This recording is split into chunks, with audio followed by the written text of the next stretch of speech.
La escena se abre con el protagonista enfurecido, exclamando que sin juegos no hay vida para él. Luego se presentó como Ida y dijo que no podía vivir sin juegos, comentando que fue culpa de su hermano que su cuerpo terminara así.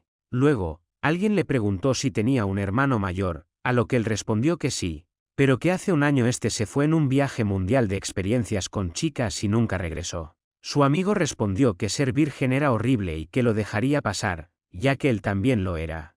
El protagonista le dijo que se callara, ya que esos chicos no eran diferentes. Después de un tiempo, algunos de los chicos llegaron y uno de ellos preguntó si estaban allí o si eran los chicos, mientras que el otro comentó que era el grupo Lai Itaku y preguntó si se estaban llevando bien con sus juegos. Uno de los chicos se disculpó y preguntó si todos, de esas vírgenes apestando en el techo, pudieran desaparecer amablemente, y luego esos chicos de segundo año se preguntaron si necesitaban una buena paliza. Una de las chicas del primer año preguntó qué tipo de juego estaban jugando y supuso si era Gouch, mientras que otro preguntó si todos estaban yendo más ahora y comentó que era tan horrible como la chica mencionó más adelante. Mencionó que fue tan grosero como los melones reales estaban justo frente a ellos y no decían ni una palabra. Justo después otro chico del primer año se acercó al protagonista y le preguntó si iba a por ello y le dijo que se animara. Todos ellos mientras el protagonista se arrodillaba y declaraba que se marcharía de su vista al escuchar esto. Ambos amigos se enfadaron y le preguntaron qué pasaba con la muerte instantánea y si al menos podía ofrecer algo de resistencia simbólica. A lo que el protagonista respondió que cualquier tipo de resistencia era inútil y negó que fuera a suceder. Las chicas de primer año agarraron al protagonista y afirmaron que el conflicto nunca resuelve nada. Y si eso era lo que sentía, entonces su juego debería ser suficiente. Le dijeron a Ida que esperara un momento y le preguntaron si los estaba mirando antes. Y además mencionaron que lo sentían, pero que tomarían esos juegos como cargo por servicio, y luego el chico grande movió la mano hacia adelante para agarrar el juego mientras el protagonista respondía que no podía hacer eso y significaba que sin sus juegos simplemente moriría así. Realmente nadie podía hacer nada y no había ni una oportunidad. De repente, el protagonista perdió el equilibrio y agarró uno de los melones de la primera chica. Su rostro quedó entre los melones de otra chica y entonces ambas chicas se enfadaron y le preguntaron si creía que estaba agarrando. El chico luego le dijo que tenía agallas y el protagonista respondió que fue solo un accidente. El chico movió su mano hacia el protagonista y declaró que tocar tenía una tarifa especial. Luego el juego se le cayó de la mano mientras el chico corría tras él. Simplemente cayó sobre ambas chicas y ellas preguntaron qué pasó y él respondió que simplemente se desmayó solo. Después de este incidente, el protagonista comenzó a correr y le dijo a su amigo que se fuera de allí y alguien exclamó que cuando se recuperara iba a ser un dolor de cabeza. Una chica estaba de pie en la parte superior de una torre y los observaba desde allí. Después de un rato, cuando el protagonista estaba caminando por las calles, algunos chicos lo agarraron y le dijeron que les mostrara algunos de sus trucos, a lo que él respondió que solo era un chico común. Les dijo que se callaran y rechazó su solicitud. Entonces uno de los chicos le dijo que les enseñara algunos trucos de juego en su lugar. El protagonista llegó a casa y pensó en prestarles un libro de trucos de juego al día siguiente. De repente, alguien vino desde arriba de él y el protagonista resbaló. Era un anciano que llegó allí y le dijo que llegaba tarde y que debería haber empezado a entrenar.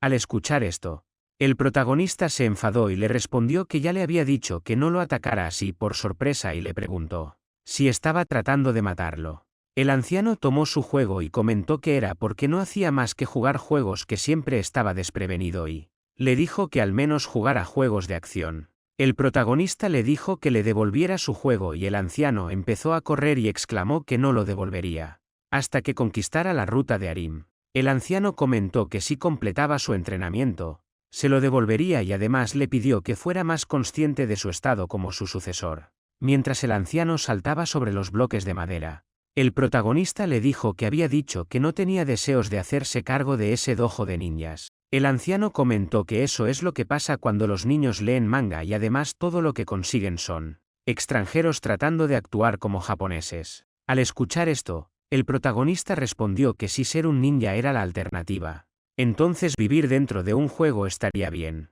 El anciano se sentó en el bloque y comentó que juraba que ni siquiera podía completar un galge antes de convertirse en ninja, ya que estaba en camino de convertirse en mago. El protagonista le dijo que era muy diferente de su hermano mayor. Entonces el anciano le dijo que se callara y que si eso era lo que sentía, debería traer a una chica la próxima vez para que el entrenamiento fuera más divertido y el protagonista comentó que actualmente estaba en medio de izar una bandera mientras el protagonista estaba parado cerca de la puerta. El anciano exclamó que olía a mujer y comenzó a correr hacia la puerta, mencionando además que era una nueva estudiante y que la trataría con gentileza. Luego rompió la puerta al chocar contra ella. La chica estaba parada entre la puerta y el protagonista declaró que la puerta no estaba cerrada con llave y si estaba buscando admisión, debería dirigirse al vestíbulo en su lugar. Mientras la chica miraba a su alrededor, Ida se preguntaba si sus palabras no estaban llegando y le preguntó si era extranjera, ya que él no podía hablar realmente inglés. La chica entró en la sala de entrenamiento y se sintió tan asombrada al ver a un verdadero ninja Daju que comenzó a mirar las cosas disponibles para el entrenamiento allí y hizo muchas preguntas en muy poco tiempo. Luego miró una espada y se preguntó si podría ser una katana. El anciano luego le preguntó al protagonista si ella era una maníaca extranjera de ninjas o tal vez podría ser su novia, a lo que el protagonista negó de inmediato y afirmó que nunca había visto a esa chica antes en su vida. De repente, ella blandió la espada y el protagonista preguntó qué demonios era eso. A lo que ella comentó que era maravilloso esquivar ese ataque sorpresa en ese momento. Exaltada, exclamó que Ida realmente provenía de una larga línea de ninjas. El anciano entonces afirmó que parecía que ella lo conocía y el protagonista le preguntó si conocía su nombre. A lo que ella respondió que había escuchado muchas cosas sobre el de su hermano mayor, Kie. Al escuchar esto, el protagonista se sorprendió y preguntó si ella sabía sobre su hermano y dónde estaba en ese momento. Ella luego comentó que se lo mostraría más tarde y agregó además que su hermano le había contado todo sobre él. Declaró que era tan servicial que no podía rechazar una solicitud y por eso tenía una solicitud para él. El protagonista entonces comentó que tenía un mal presentimiento, se preguntaba si era un firme creyente en la seguridad primero. Su autoproclamada protección estaba antes que el honor y solía elegir la seguridad sobre el orgullo cualquier día. Además, pensaba que no había sabido nada de su hermano en todo un año y, sin embargo, si alguien fue enviado por él en todo un año, como dijo, solo estaba teniendo una mala sensación. El anciano respondió que era porque él era así, a nadie le gustaba, y preguntó si realmente era tan terrible. Ella estuvo de acuerdo y comentó que era natural dudar en aceptar una solicitud de alguien que acababa de conocer y aún así tal vez él podría estar de acuerdo si ella se rebelaba por completo. Él respondió que no se dejaría engañar por sus palabras. De repente, una luz brillante y plumas salieron de la chica y sus manos y pies se convirtieron en garras de pájaro. Se disculpó por la tardía presentación y luego se presentó como Flecha la Feliz, y le dijo al protagonista que salvaran el Autana de tierra viva. El anciano comentó que vio cómo era y eso era lo que querían decir con Chabu. Ida luego le preguntó si estaba bromeando con eso y él respondió que, para ser honesto, no le gustaba el cosplay. Ida le preguntó sobre el deber del que hablaba el ninja y la chica afirmó que todo eso era real. Justo después, se escuchó un fuerte sonido y el protagonista preguntó qué era eso, o si era un terremoto. Ella exclamó que la puerta se abrió demasiado pronto.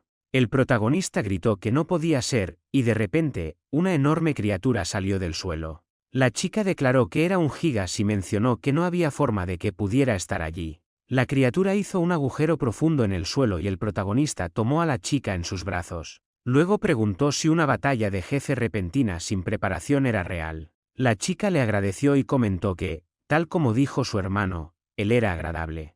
Mencionó que él dijo que era un perdedor que priorizaba la seguridad sobre el honor, pero cuando sostenía la mano de una chica, era un total caballero. Y agregó que Ida nunca abandonaría a una persona en apuros y las protegería a todas del peligro que poseían. El protagonista le preguntó si eso significaba que no había forma de que pudiera hacerlo. Y ella respondió que quería decir que era un ninja y que podía vencerlos con esas cosas de karate. Al escuchar esto, el protagonista negó de inmediato y exclamó que las cosas que dijo su hermano eran incorrectas. Justo después, la criatura atacó de nuevo, y mientras el protagonista huía de allí, ambos cayeron al suelo y Ida se preguntó qué demonios era eso, ya que no se parecía al entrenamiento del abuelo y cómo estaba sucediendo. Pensó que, como siempre, no lo esperaba, pero terminó involucrándose en cosas más molestas de todos modos. ¿Por qué el monstruo estaba apuntando a esa chica y qué iba a hacer al respecto?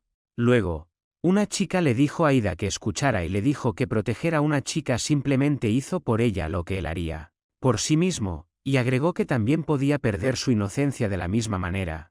Y el resto era resolución y tiempo. De repente, el anciano arrojó algo hacia el protagonista y anunció que lo usara. El protagonista lo atrapó en su mano y lo puso frente a su rostro mientras la criatura iba a golpear a la chica por detrás. El protagonista se interpuso entre la chica y la criatura y declaró que todo se unía de alguna manera en el momento adecuado, y preguntó quién hubiera pensado que todo ese ninjutsu sería útil algún día. Mientras TGA realizaba su ninjutsu estilo manos desnudas, afirmó que con esa guardia armada sola podría romper el arsenal más resistente. Y si alguien sabía que era efectivo contra el monstruo también. Luego, el protagonista saltó hacia el rostro de la criatura y realizó el conocimiento del estilo Tabis 1, ya que cuanto más grandes eran, más grande sería el punto ciego. Luego, Ida dio un salto muy largo, que también era conocimiento del estilo TGA, que contenía el poder del enemigo, y ató a la criatura con su cuerda, y aclaró que era el estilo Senanutala. El protagonista tiró de la cuerda con su mano para romper la criatura y comenzó a salir chispas eléctricas de él. Comentó si lo había hecho a propósito o no, pero logró despejarlo en el primer encuentro. Entonces, la chica lo abrazó inmediatamente mientras afirmaba que era increíble, justo como su hermano dijo que sería. Él se preguntó si sus melones en su espalda se sentían suaves, y ella exclamó que una vez más suplicaba su ayuda y le preguntó si no vendría con ella para dejar la tierra. Entonces él le preguntó sobre el reverso y si hacían eso. A lo que ella respondió que podrían usar la puerta por la cual llegó el Gigas. De repente, la puerta se abrió cerca de ellos y él preguntó qué pasaba con ese enorme agujero, ya que no podía ver hacia abajo, a lo que ella respondió que estaba bien y que ella misma lo usó para llegar allí. Él comentó que de ninguna manera estaba bien, y ella le dijo que no tuviera miedo y llamó a su abuelo.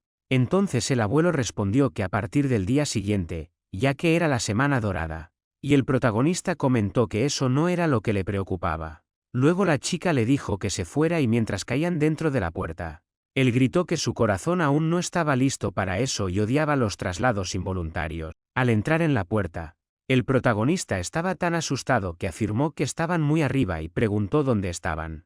A lo que la chica le dijo que se calmara y mirara hacia abajo mientras lo sostenía en el aire. Le dio la bienvenida al mundo al otro lado, que era tierra viva, y ese era su mundo. Le pidió su ayuda para luchar contra el Gigas, pero el protagonista lo negó en voz alta y preguntó si en ese momento estaba en alguna fantasía real. La escena se abre cerca de las casas de la gente del otro mundo, donde Ero estaba volando llevando agua en un cubo. Cuando llegó a su casa, le preguntó al protagonista si tenía sed y dijo que había traído algo de agua. Cuando miró hacia la habitación, descubrió que Ida estaba jugando en su teléfono. Estaba tan concentrado en su juego que ni siquiera notó la presencia de Ero y dijo que quería volver a su mundo, ya que el último juego saldría a la venta al día siguiente y lo había reservado. Le dijo que, por el amor de Dios o por el deseo de regresar, ya que nunca había viajado al extranjero y de repente ir a otro mundo era un obstáculo demasiado grande. Ella le respondió que lo sentía y mencionó que no era posible, ya que para usar esa puerta se necesitaba una gran cantidad de energía mágica. Y ya habían usado toda la energía mágica que habían recogido anteriormente. Le dijo que el tiempo que llevaría reunir tanta magia nuevamente sería un poco más largo y agregó que si derrotaba al enemigo y lo salvaba, entonces lo ayudarían. Al escuchar esto, el protagonista se enojó mucho y preguntó si eso era solo una información incidental.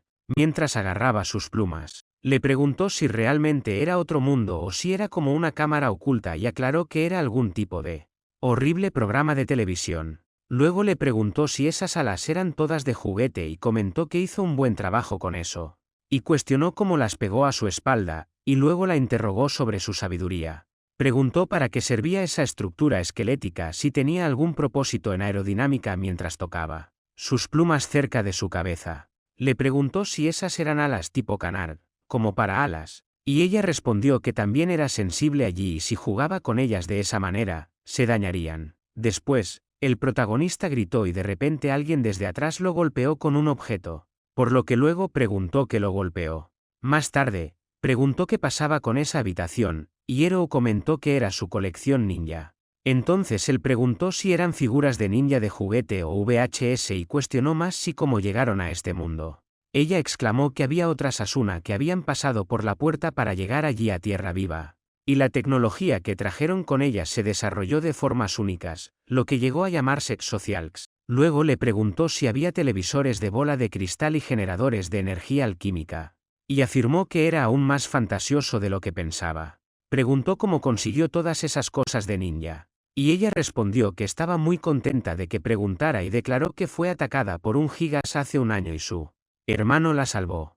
Exclamó que él era genial y había sido una gran fan de los ninjas desde entonces. Al escuchar esto, el protagonista preguntó si Anaki había hecho eso y agregó que le recordaba que Anaki llegó a ese mundo después de todo. Ella estuvo de acuerdo y afirmó que quería decir que si él no lo hacía. Se preguntó por qué su hermano había desaparecido sin dejar rastro hace un año y llegó allí, pensando seriamente por qué en el mundo. Ella exclamó que su hermano era realmente un gran tipo y era tan caballeroso con ella que le enseñó tantas cosas que no sabía. Luego se preguntó qué había hecho ese chico a esa chica. Contempló el momento en que su hermano afirmó que su ídolo de clase era lindo y no solo su cara. Por lo que luego afirmó que su hermano no podía evitar poner sus manos sobre todas las chicas que lo rodeaban. Mirando al protagonista, Erou se preguntó si incluso en un mundo alternativo era tan depravado como siempre, y pensó que su hermano realmente había llegado a otro mundo. Mientras Ida estaba sentado cerca de la ventana de la casa, la gente que volaba allí preguntaba si ese chico era un ninja, y otro comentaba que simplemente no lo veía, ya que era un ninja bastante estúpido que se permitía destacar tanto. Luego, una de las personas afirmó que Erou decía que él había derrotado a un gigas él solo y de un solo golpe, por lo que la otra chica dijo que era un hermano menor digno de Cookie, y la otra chica respondió que eso significaba que habría más lesiones más tarde.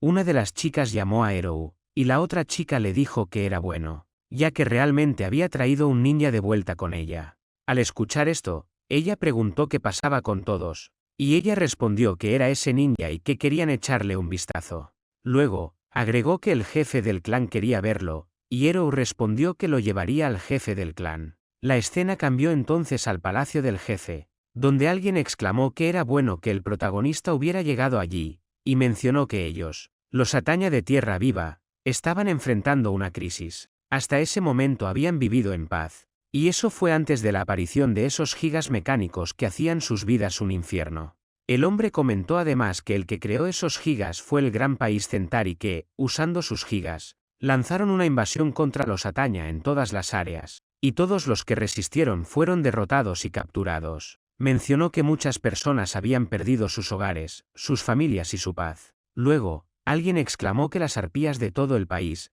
así como el clan Hombre Halcón, habían huido de la invasión y se estaban reuniendo en ese pueblo, y que ese lugar debería ser atacado en ese momento.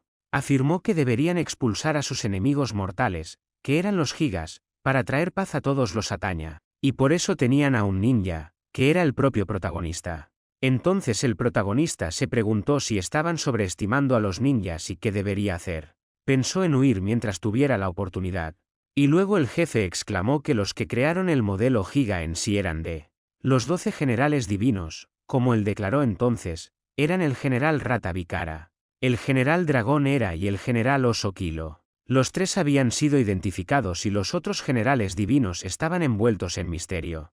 Le dijo que los 12 generales divinos eran dignos del título y se decía que cada uno de ellos tenía el poder de Dios, mencionando además que dependerían de él en los días venideros. Justo después, alguien le dijo al jefe del clan que esperara y preguntó si ese realmente era un ninja, ya que todo lo que tenían era el informe de Erou y era posible que hubiera un error.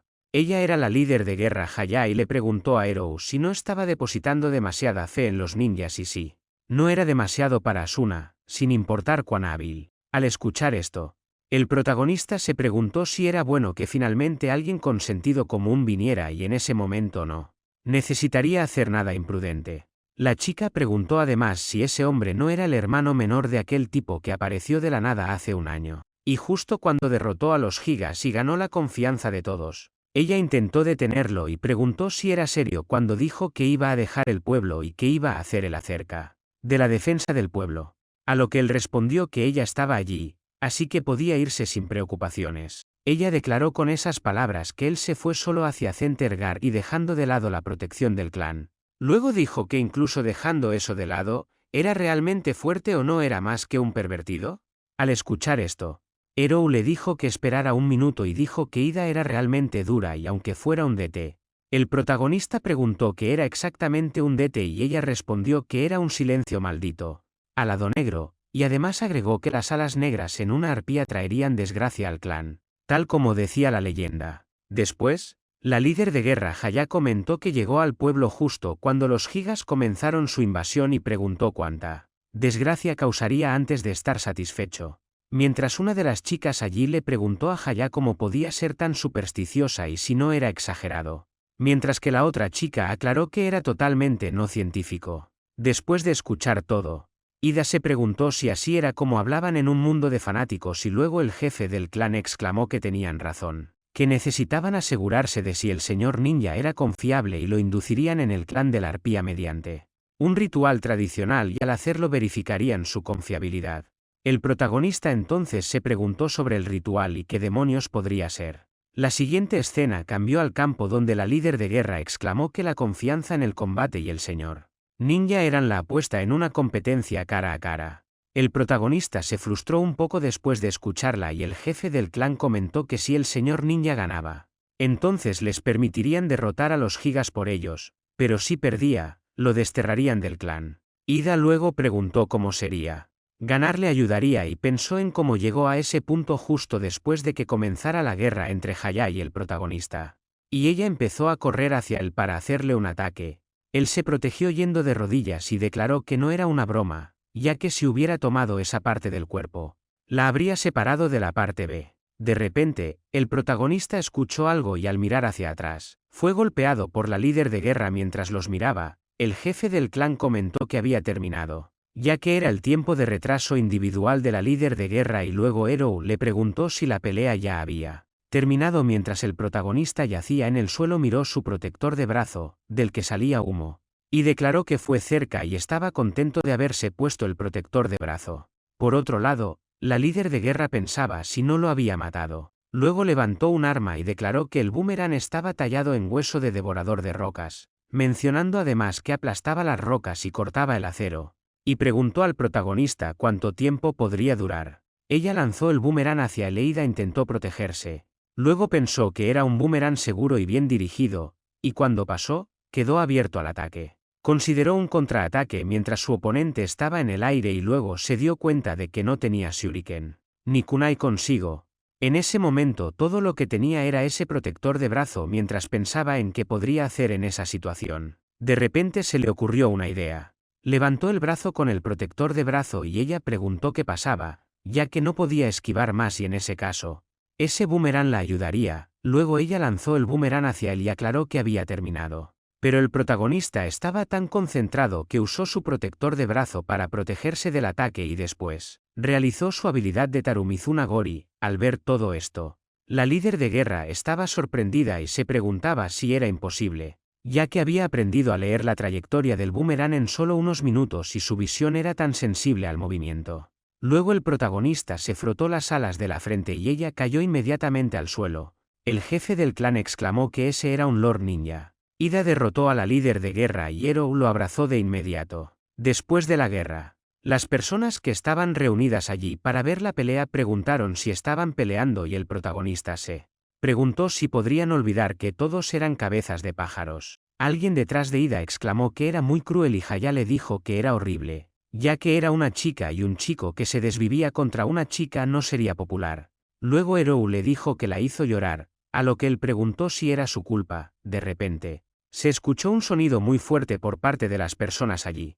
Entonces el protagonista preguntó qué era eso y Haya aclaró que era un ataque enemigo y que esos enemigos fueron avistados en el pueblo. Alguien anunció que venía un gigas e Ida corrió hacia el final para mirarlo.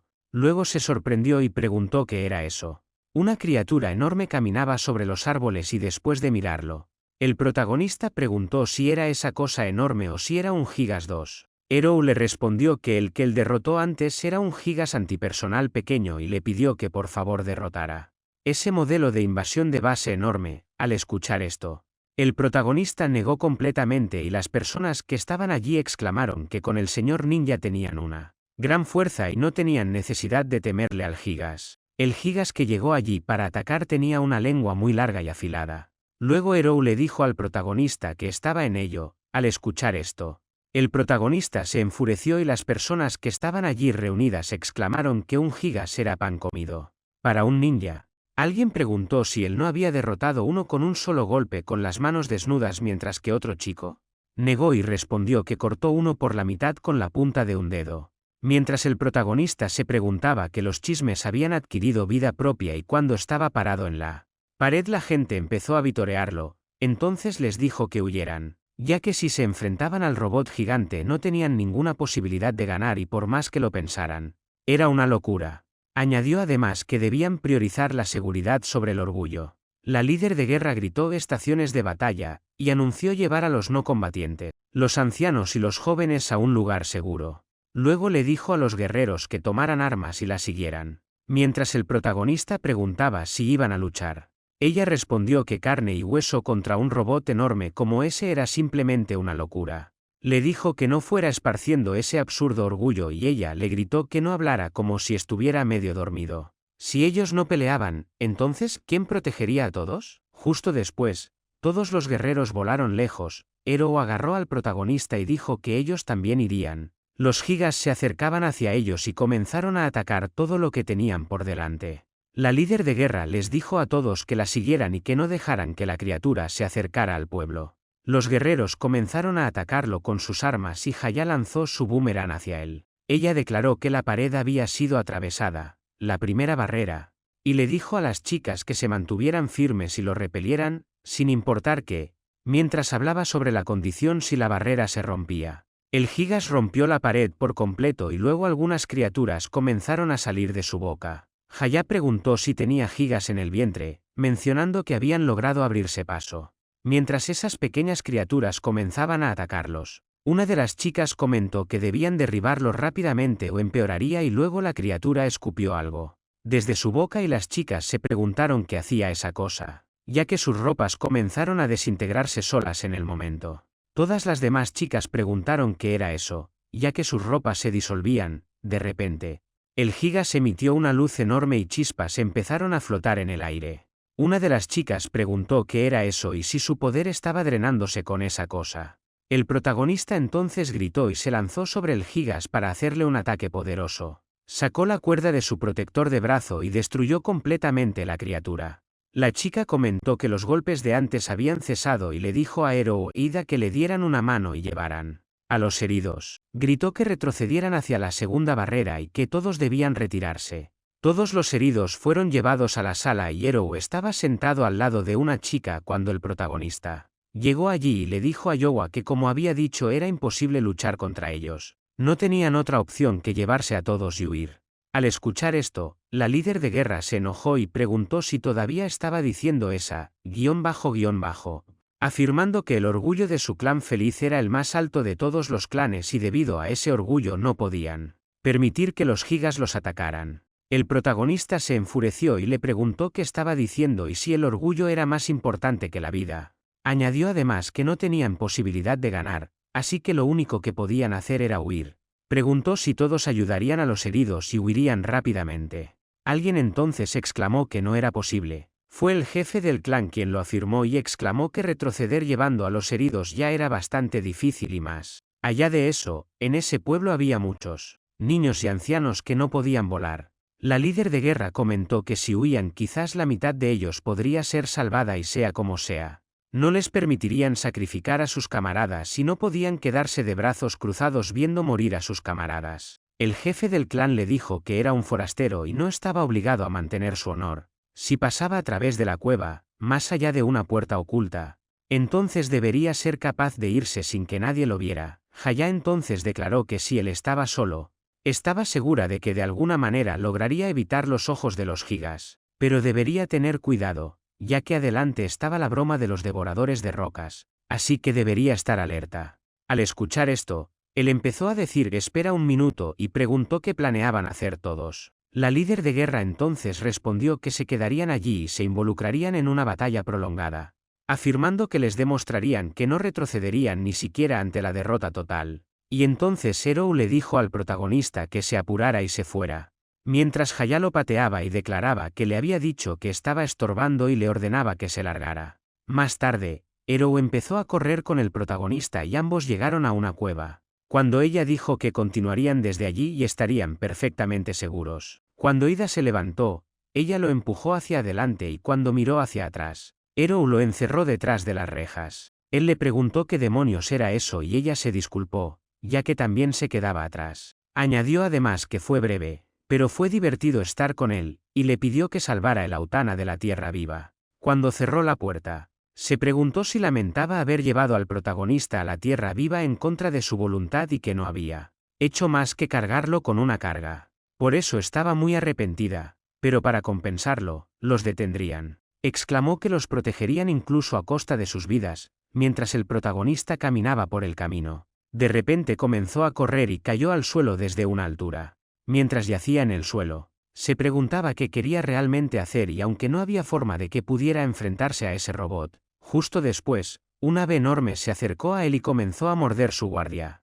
Entonces se quedó atónito de inmediato cuando la miró y preguntó qué demonios era eso. Se preguntó si era un devorador de rocas y no solo de rocas, sino también de metal. La siguiente escena luego se trasladó al suelo donde todas las personas estaban reunidas y Hayao le preguntó por qué había vuelto, ya que ella podría haber escapado por sí misma. Ella respondió que también era parte del clan feliz y no podía simplemente abandonar a sus camaradas. Mencionó además que creía que su papel era llevar a Ida a ese mundo, estaba segura de eso.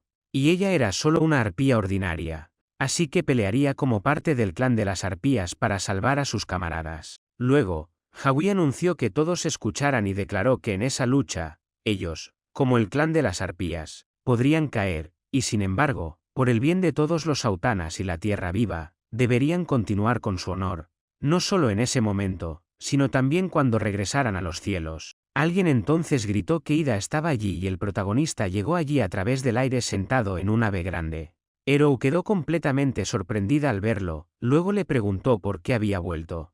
A lo que él respondió que había ideado una estrategia, no tenía forma de probarla de antemano, pero valía la pena intentarlo. Al escuchar esto, las chicas se confundieron y él les preguntó qué pasaba con ese grupo de devoradores de rocas, comentando que con eso comenzaba su plan en ese momento y comenzaba a dejar que la estrategia de los devoradores de rocas se llevase a cabo.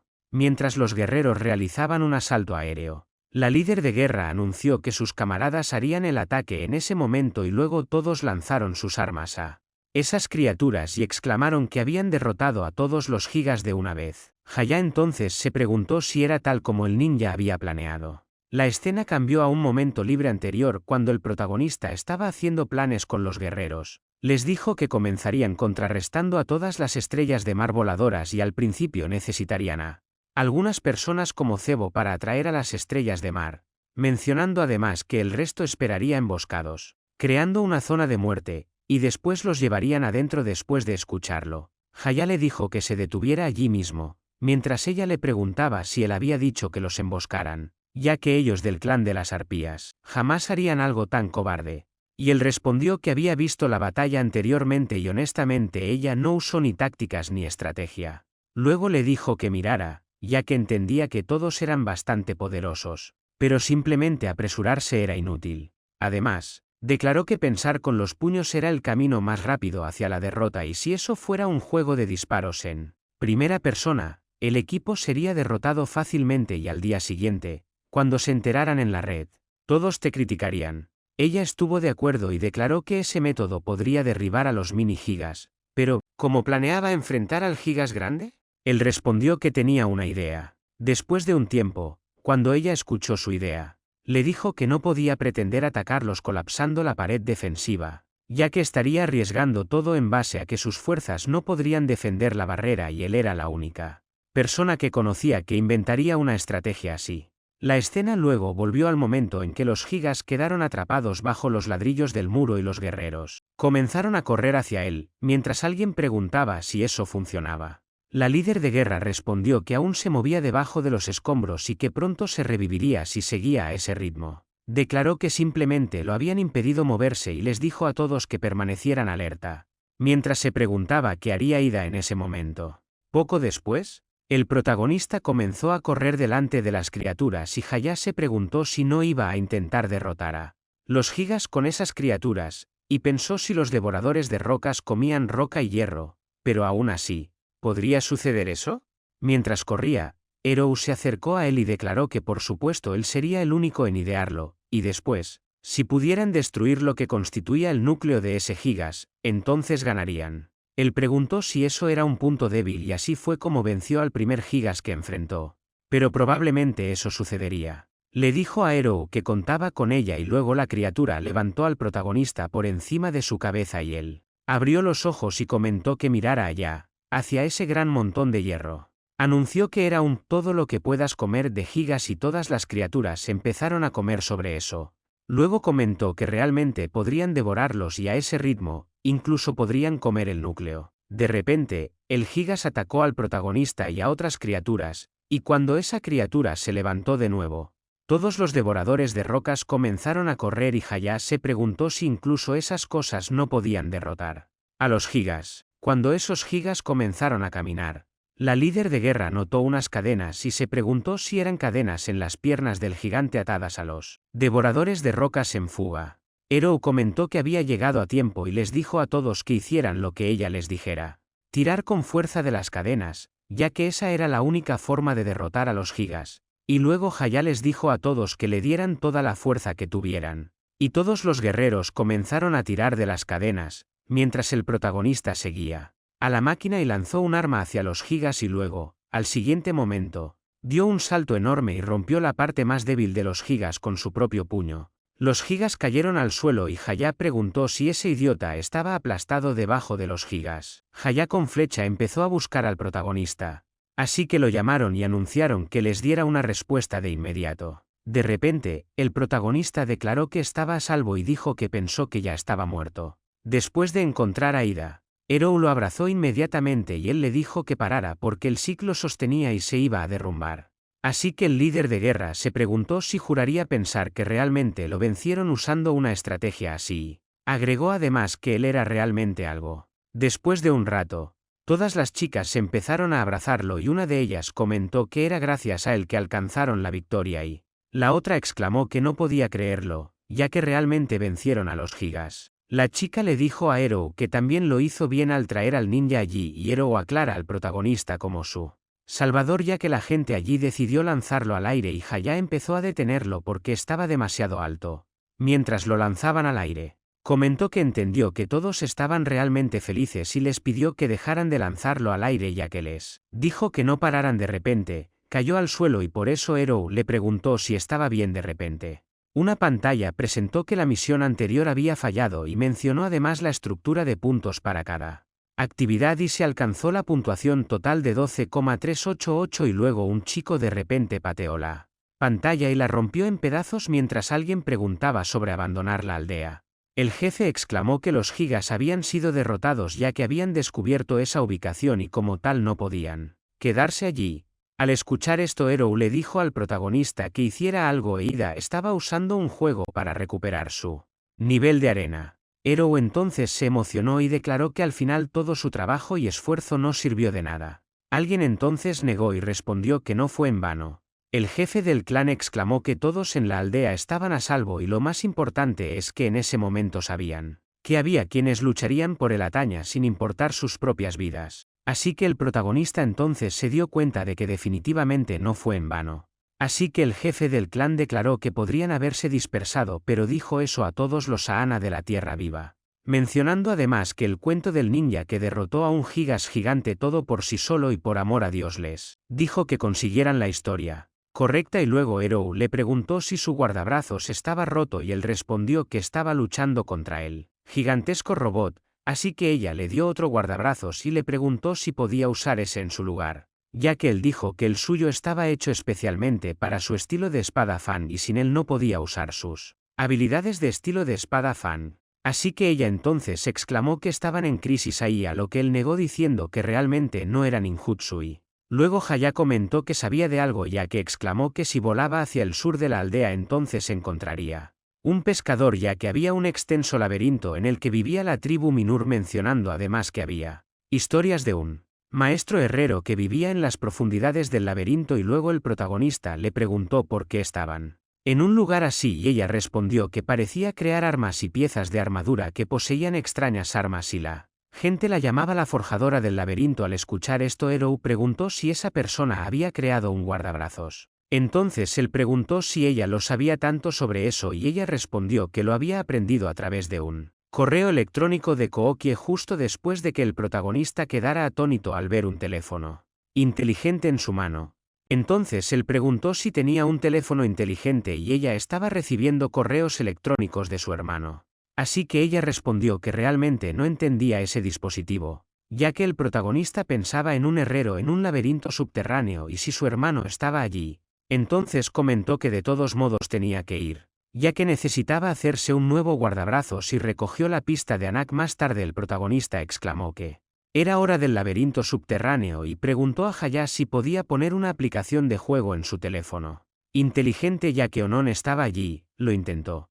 Ida y compañía se dirigieron a una nueva etapa mientras Ero le decía al protagonista que no mirara hacia arriba mientras ella lo llevaba en el aire. Así que él se disculpó y preguntó qué más podía hacer, ya que no era como si quisiera ver, y ella le preguntó qué estaba diciendo, ya que él volvió a mirar dentro de su vestido. Ella le pidió que mirara hacia abajo, pero como estaban volando a una altura muy grande, comentó que no se atrevería a mirar hacia abajo desde tanta altura.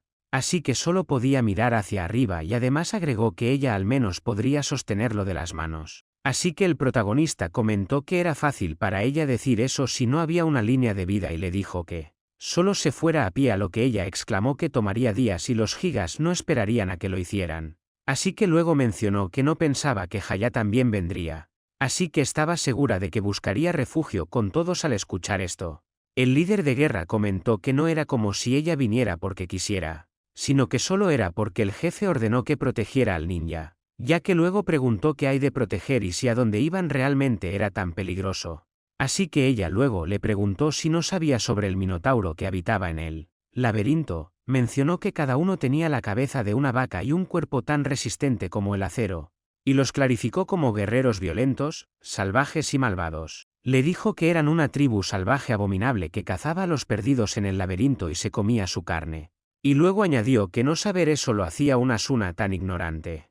Al escuchar esto, el protagonista se preguntó si ella estaba seguramente de mal humor, y luego le dijo que de todas formas, ella realmente lo estaba ayudando al acompañarlo. Más tarde, ella comentó sobre cualquiera que fuera la razón y el protagonista cuestionó sobre qué razón estaba hablando. Ella exclamó que hablando de razón aún no había escuchado porque después de huir una vez ya había vuelto al campo de batalla para salvarlos, mencionando además que ciertamente estaba agradecida con él ya que no hubo muertes en las tropas o civiles, pero esos dos asuntos eran completamente diferentes y aún no entendía sus acciones. Así que el protagonista respondió que era más fácil preguntarlo que responderlo y le dijo que su cuerpo simplemente actuaba por sí solo y no podía evitarlo. Así que ella se enojó y le gritó que le respondiera seriamente y le preguntó cómo podía arriesgar su vida por tal razón o si era que su cuerpo se movía por sí solo cuando estaba en peligro. Ella comentó que era bueno que hubieran ganado, pero ¿qué haría si hubieran perdido y si lucharía junto a todos incluso hasta la muerte? Entonces le cuestionó más si estaba preparado para eso o si podía enfrentarse a la muerte, y luego exclamó que olvidara tal honor y camaradería superficial, ya que vivir o morir era la única ley del campo de batalla y eso era sentido común en ese mundo. Y le preguntó cómo lo hizo. Él respondió que simplemente lo hizo. Técnica de sustitución corporal, y luego ella le dijo que dijera lo que quisiera escuchar.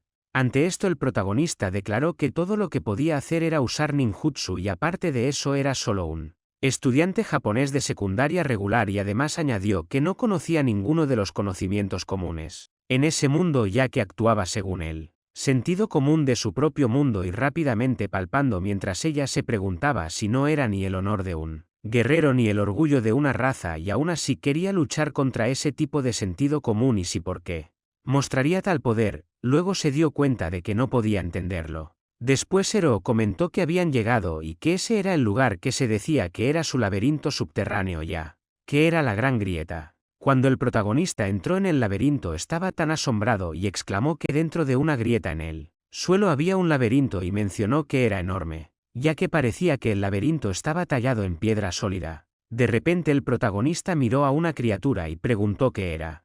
Un Aros gritó que era un minotauro y que los habían visto. El líder de guerra luego exclamó que tenían que matarlo antes de que pudiera avisar a su amigo y luego el protagonista le dijo que esperara un segundo y preguntó si aún no habían determinado que ese era un enemigo. Así que ella gritó que lo soltara y la victoria fue para el que golpeara primero, ya que cuando ella empezó a volar el protagonista agarró sus melones y dijo que se estaba cayendo. Así que ella le dijo que la soltara y le preguntó dónde la estaba agarrando. A lo que él respondió que era fácil para ella decirlo ya que se caería si la soltaba y luego ella golpeó al protagonista con el codo y eso hizo que el protagonista cayera desde una gran altura. Cuando cayó se preguntó si estaba vivo y se dio cuenta de que había caído sobre algo suave y pensó en esa sensación ya que se sentía tan cálido y tan suave. Se preguntó si era como si estuviera entre dos enormes melones y mientras esa chica se levantaba él se quedó atónito ya que realmente estaba acostado entre ellos. La chica mencionó que caer desde un lugar tan alto era peligroso y le dijo que estaba bien en ese momento él. Protagonista le preguntó si ella era un minotauro y si era hembra, a lo que ella asintió y respondió que sí era. Aéreo la minotauro. Al escuchar esto le preguntó si los minotauros eran una tribu violenta y sedienta de sangre salvaje y luego ella le preguntó dónde había escuchado eso ya que luego le dijo que viniera por ese camino. Ella dio la bienvenida al protagonista a la ciudad del laberinto de los minotauros y él pensaron que era muy diferente de lo que imaginaban mientras el protagonista caminaba por el pueblo. Alguien exclamó que estaban buscando al maestro herrero que se decía que estaba allí y preguntó si ella sabía algo. O si conocía al herrero Horseshoe, a lo que la otra chica respondió que sí sabía de ella. Le dijo que había estado caminando mucho antes y que el mercader general de bienes estaba allí. A lo que Yassi asintió y preguntó si estaba hablando de ese mercader con la gran variedad realmente genial. Afirmó que sus cuernos de casa estaban tan bien pulidos y le gustaban los cepillos y los clips luego y cosas así. La otra chica luego preguntó cómo era el de las últimas novedades calientes y luego el protagonista lo negó y comentó que no se refería a los mercaderes de bienes regulares, ya que luego se dieron cuenta de que era un herrero humano. Lo que era muy raro y el protagonista les dijo que no continuaran la conversación. Así que Aéreo exclamó que era porque todos los miembros de la tribu de los minotauros eran personas despreocupadas y además añadió que los minotauros eran una raza con cuerpos grandes que se jactaban de su fuerza. Y normalmente vivían vidas despreocupadas debido a ese conocimiento. Le dijo que los animales grandes eran despreocupados y era como ellos y luego cuando ella se alejó de allí, Ida preguntó cómo de lento caminaba. Y era solo porque era un minotauro ya que tenía que caminar como una vaca, eso era una locura. Ya que el líder de guerra luego les dijo que había localizado la herrería y miraron una mansión y preguntaron si eso era real. A lo que ella respondió que no había duda al respecto ya que era como en el mensaje que recibió de Kookie cuando se acercaron a esa mansión. Exclamó que parecía que estaba fuera y él preguntó si entonces no tenían más opción que esperar. De repente alguien les preguntó si esos chicos tenían negocios con el herrero allí y era una criatura parecida a un ciervo salvaje que lo dijo y esa criatura les dijo que no sabía por qué estaban allí, pero probablemente deberían preguntarle al mismo. La criatura comentó que el herrero allí era uno extraño y era el laberinto si lo sabían y cada vez que lo mencionaban. Entonces materiales raros de civilizaciones antiguas saldrían de allí. Como añadió además que si él no tenía tales materiales consigo entonces ella no emprendería su solicitud. El líder de guerra entonces exclamó que ella vio lo que necesitaban era tesoro y Ida le dijo que lo retuviera ya. Que ya lo habían convertido pero no había forma de que él pudiera adentrarse en la mazmorra después de un tiempo. Entraron en un gran salón donde estaban colocadas las estatuas de las criaturas demoníacas mientras las miraba Ida se asustó tanto que negó una y otra vez ir allí y afirmó que no era Indiana Jones como Haya. Entonces le dijo que ya se había rendido. Ella exclamó que no había nada que temer ya que tenía al mayor guerrero del clan de las arpías que era ella misma. Y Flecha le dijo que tenía razón ya que declaró que también tenían sus alas y si era necesario entonces podrían volar y de repente el fuego se apagó y luego ella preguntó qué pasó ya que de repente se hizo oscuro y comenzó a llamar al protagonista mientras Haya exclamaba que no se abalanzó sobre ella. El protagonista disparó un palo para iluminar allí y la flecha se asustó de inmediato. Así que luego él agarró su parte superior desde atrás y le dijo que se detuviera. Ella agarró su rostro y afirmó que se había vuelto un pervertido bajo el manto de oscuridad y él gritó que sus garras estaban arañando su cara y le dijo que allí había luz de nuevo y que debería abrir los ojos. Cuando abrió los ojos, se sorprendió al ver que el suelo de piedra estaba a 3 pasos de distancia y de repente abrazó al protagonista. Y declaró que tenía miedo, ya que la cara del protagonista estaba entre sus melones, y él la miró a los ojos, así que exclamó que era solo que las arpías no podían manejar bien la oscuridad, por lo que no era como si estuviera realmente asustada o algo así, y luego él le pidió que dejara de golpearlo. Luego ella corrió hacia el otro lado y él se preguntó si estaba bien. Una vez que había recorrido un camino, podía trazarlo en su cabeza, y si ese era un calabozo de ese nivel, entonces no podría perderse.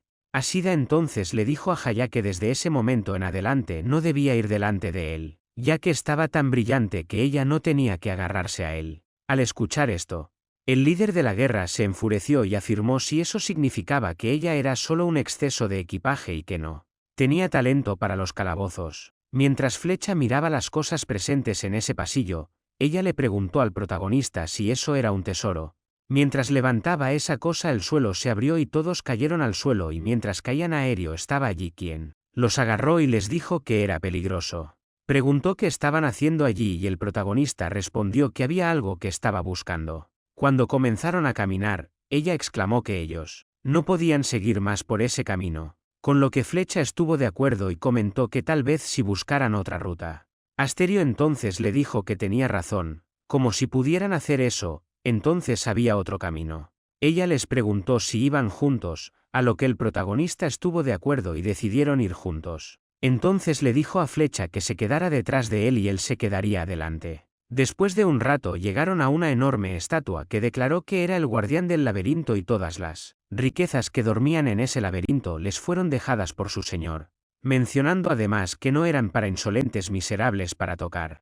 Les dijo que se fueran con ellas, de lo contrario deberían vagar por el laberinto después de la muerte. El protagonista entonces se preguntó en su mente sobre una pelea de jefe, ya que eso no era divertido y no había manera de que pudiera derrotar a una estatua tan peligrosa. Pero aún así, la seguridad primero. Así que decidió renunciar a esa y encontrar otra. Pensó que seguramente tenía que haber 1 o 2 piezas de tesoro más en el laberinto. Entonces, comenzaron a caminar nuevamente, Flecha tiró de una palanca y todas las lámparas se apagaron. El protagonista disparó la vara nuevamente y mientras bajaban las escaleras exclamó que era la primera vez que llegaba a un nivel tan profundo. Flecha exclamó que fue gracias a las habilidades de navegación de Ida. Notaron que había luz que provenía de una entrada y cuando entraron dentro, había un lugar de trofeos. El protagonista entonces se enojó y declaró que fue solo porque Jason saltó y Haya le gritó que no acortara su nombre así. Flecha les preguntó qué hicieron en ese momento y el protagonista respondió que no importaba que tan lejos estuviera. Tendrían que arriesgarse volando con esas columnas en el camino. No podían aletear sus alas. Luego agregó que, en ese caso, la única forma de detener las trampas era destrozar su cabeza. Y la estatua declaró que era inútil, ya que él no podía detenerlo. El líder de la guerra luego preguntó qué hicieron en ese momento, y el protagonista respondió que había una forma. Modificar el cuerpo del guardián como una catapulta, y si podían dispararlo hacia la entrada, había una posibilidad de que pudieran salvarse. Al escuchar esto, Haya le preguntó si eso era cierto y que si era así, entonces deberían apresurarse y arreglarlo. Ida le dijo que lo ayudara. Le comentó que cortara el cuerpo del guardián en la base y ella respondió que entendía que era un poco grueso, pero de alguna manera lo lograría. Luego les dijo que derribaran todas las columnas de piedra alrededor y las usaran para anclar al guardián caído. Ella preguntó si podían obtener todas ellas, mencionando que simplemente derribarlas sería lo suficientemente difícil. Preguntó si también quería que anclaran a ese guardián. El líder de la guerra declaró que ella vio que actuaba como si fuera lo máximo, y luego le dijo a Flecha que se retirara temporalmente. Ella levantó el trofeo y el protagonista preguntó qué estaba haciendo. Ella preguntó si vinieron allí para tomar eso. Entonces la estatua exclamó cómo se atrevía a profanar sus cosas preciosas y les dijo que se prepararan, ya que no podrían escapar de allí. De repente, el líder de la guerra cortó la cabeza de la estatua con su boomerang y ella declaró que no era gran cosa para ella. Después, Aéreo les preguntó si funcionaría. Y el protagonista luego dijo a todos que rápidamente desataran la cadena de la forma del guardián y ataran la cadena liberada a la cabeza de la estatua. Anunciaron que estaba hecho, y cuando Aerio levantó la cabeza de la estatua, declaró que todos eran unos bastardos y preguntó que ella era el infierno. Respondió que si iba a guardar rencor, entonces él debería culparse a sí mismo por hacer las trampas imparables. Luego lanzó la cabeza de la estatua desde una gran altura, mientras el protagonista con flecha quedaba atrapado debajo de su parte superior. Después de eso, el puente en el que estaban parados se destruyó y todos cayeron de allí. Pero Aerio era tan cuidadosa que protegió a todos y declaró que estaban a salvo. El protagonista entonces preguntó por el tesoro, y Flecha respondió que se aseguró de llevarlo. En la siguiente escena, volvieron a la mansión de Aero, donde Ida le preguntó si realmente estaba bien para ellos quedarse, ya que después de todo, gracias a Aerio, estaban a salvo. Ella respondió que estaba bien y le dijo que no se preocupara por eso. Además, mencionó que él había hecho lo mismo por ella. Flecha exclamó que el herrero aún no había regresado, y el protagonista le preguntó a Aerio si estaba hablando en serio, ya que suponía que tendrían que esperar. Luego, ella le preguntó si estaban buscando una habitación para pasar la noche, a lo que el protagonista preguntó si eso significaba que 3 personas podían quedarse en la misma habitación. Ella dijo que él dormiría afuera. Aerio luego abrió la puerta y los invitó a su herrería para que se sintieran como en casa. Al escuchar esto, todos se enojaron y le preguntaron si era ella, y por qué no había dicho algo. Aerio le preguntó al protagonista si ella no se lo había dicho, y él respondió que no le había dicho, por lo que ella comentó que estaban en la misma situación. Luego lo invitó a entrar y agregó que había algo que le gustaría mostrarle en la próxima escena. Se trasladaron a un lugar diferente donde un chico estaba usando su teléfono y la otra persona exclamó que deberían llegar a su destino pronto. Le dijo que por favor se preparara para el combate. Así que entonces exclamó que el poder mágico de Geek estaba cargándose en ese momento. Y cuando caminó por el pasillo, un traje de cuerpo enorme estaba sujeto al techo. Ahí se abre la escena en el taller del herrero donde Aerio sirvió un poco de leche y preguntó si tenían sed. Todos se sintieron extraños, así que les dijo que no fueran tontos, que no había nada de qué preocuparse y que era recién exprimida. Luego preguntó cómo sabían acerca de Ida, ya que era demasiado pronto para que hubieran oído hablar de sus hazañas en el pueblo de las arpías. Les preguntó si sabían cómo ella seguía los pasos de su difunto padre, quien también era un herrero, ya que mucha gente solía venir por allí. Además, agregó que recordaba a cierto caballero que venía y hacía un casco para su padre que incluso alguien con cuernos podría usar. Luego les mostró ese casco y afirmó que era el casco que él hizo. Haya entonces se enfadó y exclamó que era suficiente con el casco, ya que preguntaron cómo sabía ella sobre ese ninja. Al escuchar esto, ella empezó a reír y afirmó que tenía razón, ya que eso era lo que era. Repitió la pregunta sobre cómo sabía de Ida y comentó que no le gustaba recordar los nombres de las personas. Luego, el líder de guerra se enfureció tanto que ella exclamó que ni siquiera le importaba eso y preguntó cómo sabía sobre él.